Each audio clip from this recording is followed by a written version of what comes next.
Oh, contraception as treatment. I could literally talk about this all day. And we do on a regular basis. Again, go back to the progesterone talk to get very clear on this part.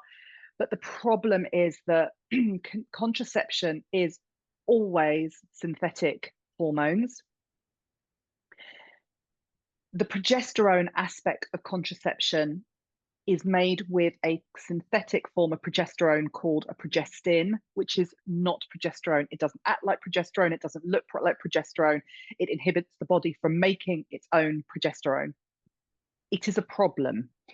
I personally think that progesterone deficiency and the use of synthetic progestins are one of the major contributors to the women's health crisis that we have today.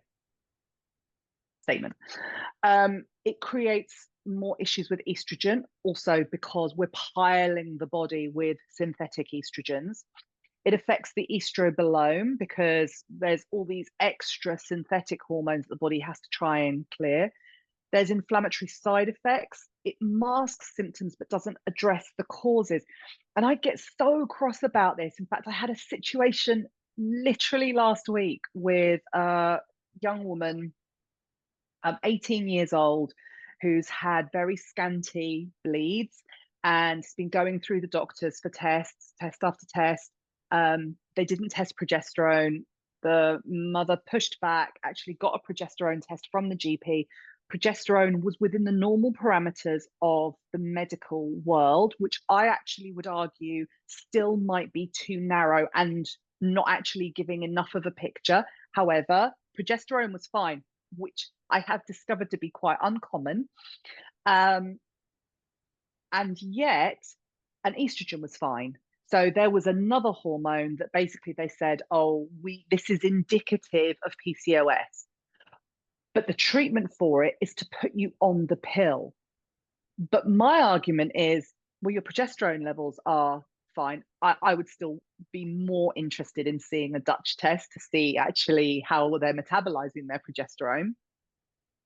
But your estrogen levels are fine. Why on earth, if progesterone by their definition is fine and estrogen is fine, why are we piling your body full of estrogen and progesterone?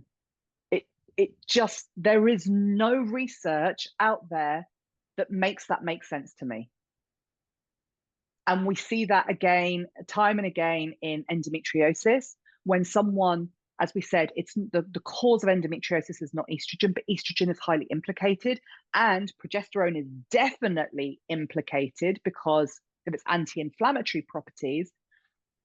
If somebody has not got low estrogen, why are we piling more estrogen into a body that's struggling with estrogen? It literally, I would love for somebody to be able to explain it to me in a way that the research never has. And I have never had an answer from a doctor that actually satisfied my, maybe I have a very primary school view of science, because I just sat there and went, yeah, that's like, you've got two beans and you're giving me like, I don't need any more than two beans. Why are you trying to give me more beans? I just don't understand it.